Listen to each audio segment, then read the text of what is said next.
En août 1227, Gengis Khan s'éteint.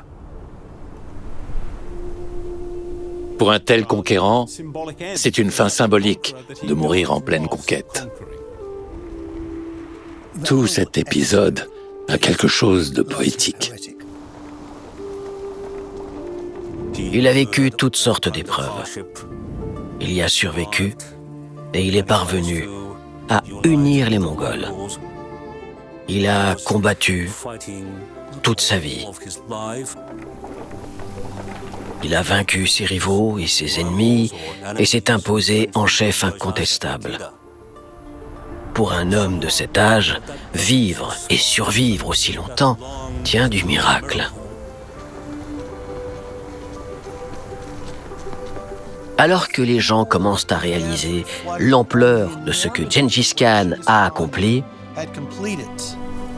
son existence après la mort prend un nouveau sens. Dans le système de croyance traditionnel des Mongols, il n'y a pas d'au-delà transcendantal après la mort. L'au-delà ressemble plus ou moins à la vie ordinaire. Si vous étiez berger, vous le resterez pour l'éternité. Si vous étiez Khan, dans le monde des vivants, vous le resterez. Et vous avez quelqu'un comme Gengis Khan, quelqu'un qui a accompli des choses jamais vues jusqu'ici. Il devient donc un dieu. Et à bien des égards, sa parole devient sacrée.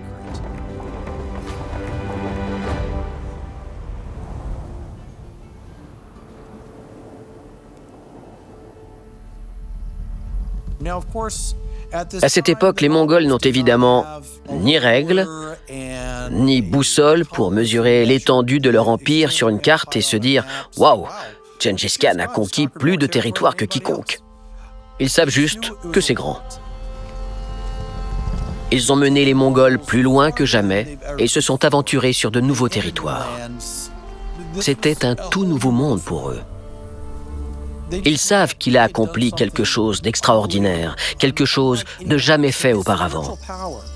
Donc son pouvoir spirituel surpasse tout ce qu'ils ont connu jusqu'alors. Pour eux, aucun autre Khan n'arrive à la cheville de Gengis Khan. C'est un personnage que j'admire, je dirais même plus que je vénère.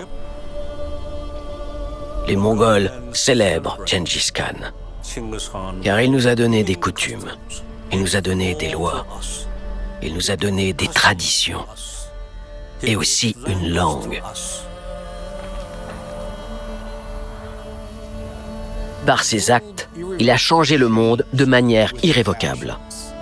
Il ne peut plus redevenir ce qu'il était avant Gengis Khan.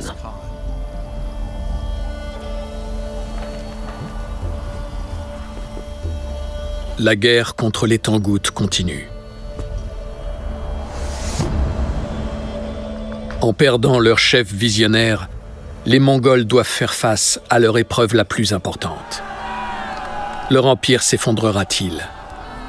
Ou pourra-t-il survivre à la disparition de Gengis Khan?